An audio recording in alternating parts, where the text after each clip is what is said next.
안녕하세요. 엠버 사서입니다. 처음으로 책 낭독 채널을 만들게 되었어요. 어떤 분들이 오셔서 이 채널을 보실지 아직은 모르겠지만 앞으로 잘 부탁드리겠습니다. 오늘 처음 여러분께 읽어드릴 책은 안드레 아치만의 Call Me By Your Name입니다.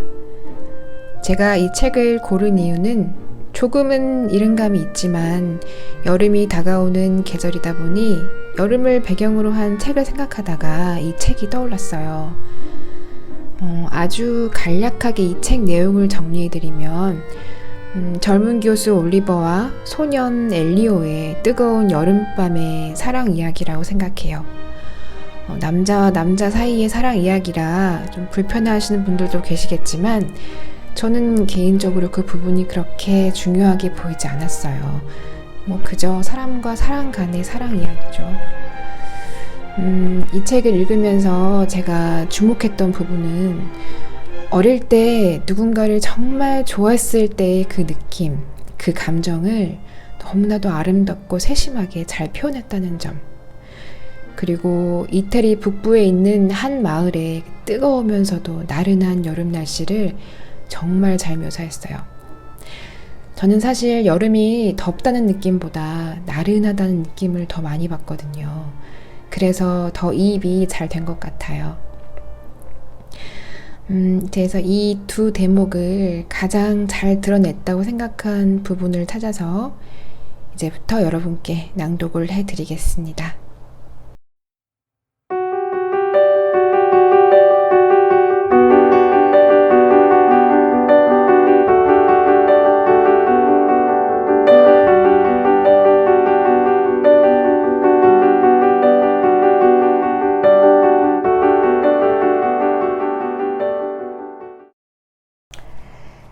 그해 여름을 돌아보면 사건의 순서가 잘 정리되지 않는다. 중요한 장면이 몇 개 있다. 그 밖에 기억나는 것들은 순간의 반복이다. 아침 식사 전후의 일과, 잔디밭이나 수영장가에 누운 올리버, 전용 테이블에 앉은 나, 그 후에 이어지는 수영이나 조깅. 그러고 나면 올리버는 자전거를 타고 시내로 번역가를 만나러 간다. 차양이 달린 커다란 야외 테이블이나 집안에서 손님 한들과 함께하는 고역스러운 점심 식사. 태양과 침묵이 있는 멋지고 푸른 오후 시간. 올리버가 오기 전에 여름이 남긴 장면들도 있다. 내가 뭘 하면서 지내는지, 왜 항상 혼자인지 의아해하는 아버지. 친구들이 시시하면 새 친구를 사귀라고 집안에서 책만 보거나 기타만 치는 대신 밖에 좀 나가라고 잔소리하는 어머니. 테니스도 더 자주 치고 밤에 춤도 추러 가고 사람도 사귀라고. 타인이 쭈뼛쭈뼛 다가가야만 하는 외국인이 아니라 삶에서 중요한 존재인 이유를 좀 찾아보라고. 부모님은 필요하다면 정신 나간 짓도 좀 해보라고 했다. 그러면서도 두 분은 나에게서 비밀스러우면서도 확실한 비통함의 신호를 캐내려고 했다.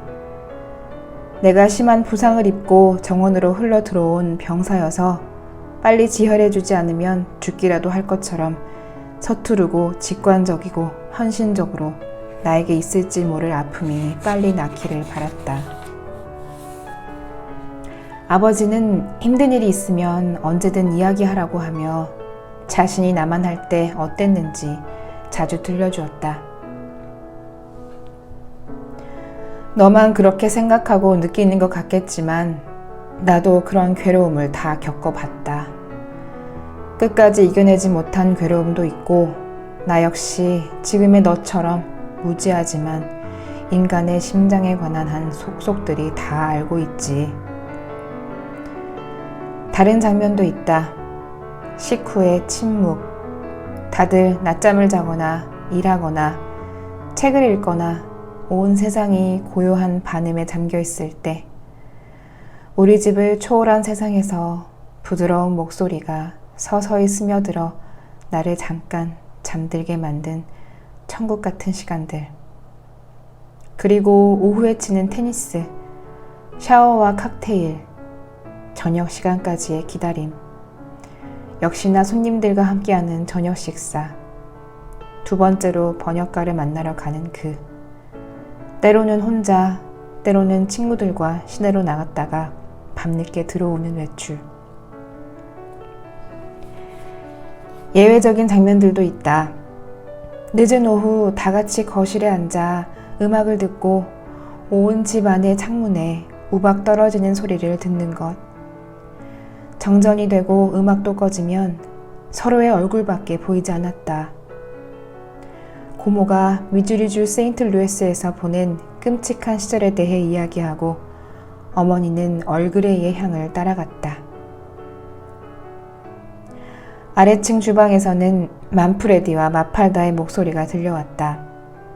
커다란 쉬쉬 소리로 둘이 속삭이듯 다투는 소리. 온몸을 가리고 후드를 쓴 마른 몸의 정원사는 잡초와 씨름하고 있었다. 빗속에서도 잡초를 뽑았다. 아버지는 거실 창가에서 두 팔로 그만 들어가 앙키세스 들어가 라는 신호를 보냈다. 저 사람은 좀 오싹할 때가 있다니까? 고모가 한마디 했다. 저 오싹할 때가 있는 사람은 사람 하나는 진국이지. 아버지가 말을 받았다. 하지만 이런 시간에는 두려움이 조여왔다. 두려움은 음울한 망령, 혹은 이 작은 도시에 갇혀버린 길 잃은 낯선 새 같았다. 그 거무스름한 날개가 모든 생명체에 절대로 씻어지지 않는 그림자의 얼룩을 묻히는. 나는 무엇이 두려운지도 왜 그렇게 걱정되는지도 몰랐다. 극심한 공포가 때로는 희망처럼 느껴지는 까닭도 알 수 없었다. 가장 어두운 순간에 현실 같지 않은 기쁨, 올가미로 뒤덮인 기쁨을 가져다주는 희망 말이다. 갑자기 나타난 그를 보고 심장이 쿵 내려앉으면 두려우면서도 흥분되었다. 그가 언제 나타날지 두려웠다. 나타나지 않아도 두려웠고 나를 쳐다봐도 두려웠다. 쳐다보지 않으면 더욱 두려워졌다. 결국 고뇌가 나를 완전히 지치게 했고 피부가 데일 정도로 뜨거운 오후면 그냥 거실 소파에 누워 잠이 들었다.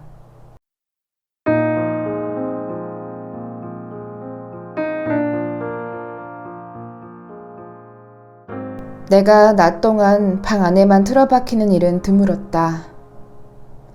몇 해 전부터 여름이면 뒷마당의 수영장 옆에 놓인 동그란 파라솔 테이블을 독차지했다. 그보다 1년 먼저 우리 집에 묵은 파벨은 집 안에서 작업하다가 가끔 발코니로 나와 바다를 바라보거나 담배를 피웠다. 그 전에 찾아온 메이너드도 방 안에서 일했다. 하지만 올리버는 어울릴 사람을 원했다. 처음에는 내 테이블을 함께 쓰더니 나중에는 잔디밭에 커다란 담요를 깔고 누워있는 걸 좋아했다. 옆에는 아무렇게나 펼쳐진 원고와 그가 잡동사니라고 부르는 것들이 놓여 있었다. 레모네이드, 선크림, 책, 에스파듀, 선글라스, 색연필. 그리고 헤드폰을 쓰고 음악을 들었기에 그가 먼저 말을 걸지 않은 이상 말을 걸 수가 없었다.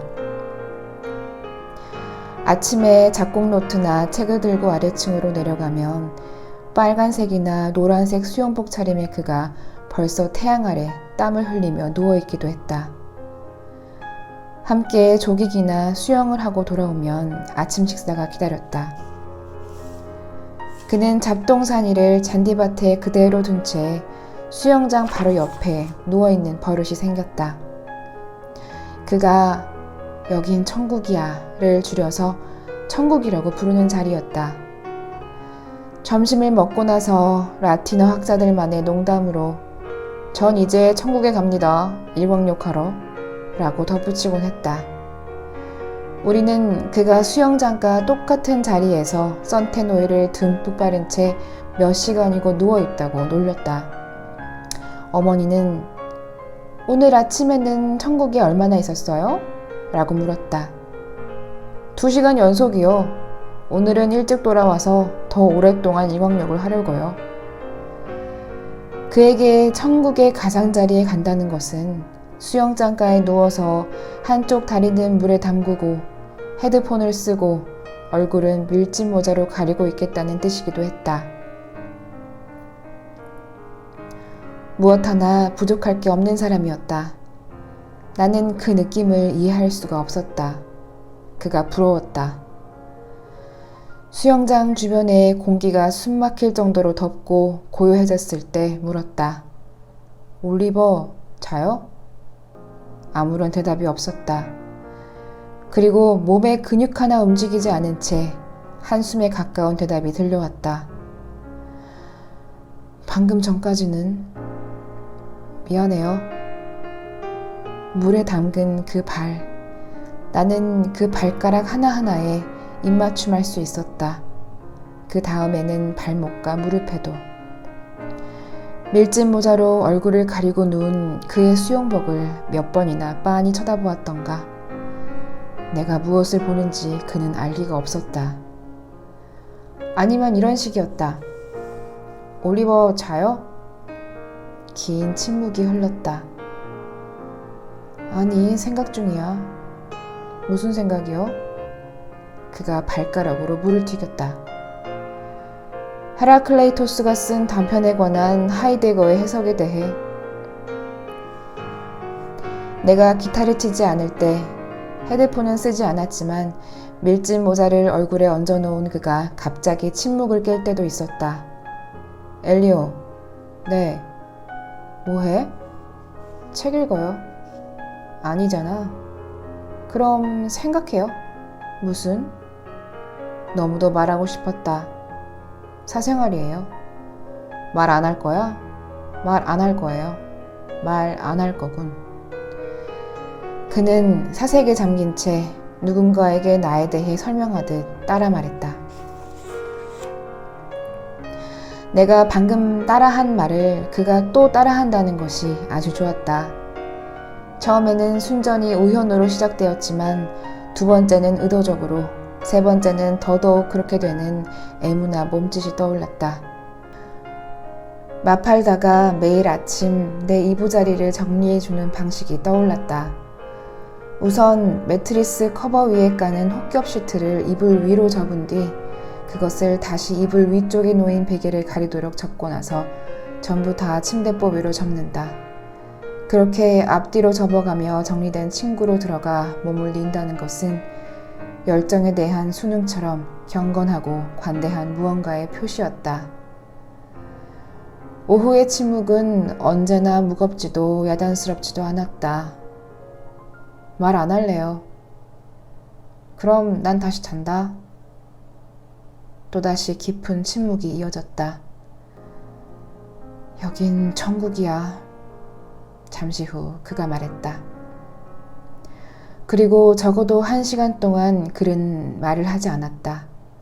그가 배를 깔고 엎드려서 매일 아침 비에 사는 번역가 밀라니 부인에게 받아온 원고를 확인하는 동안 내 전용 테이블에 앉아 편곡 작업에 열중했는데 내 인생에서 지금껏 이보다 더 좋은 일은 없었다.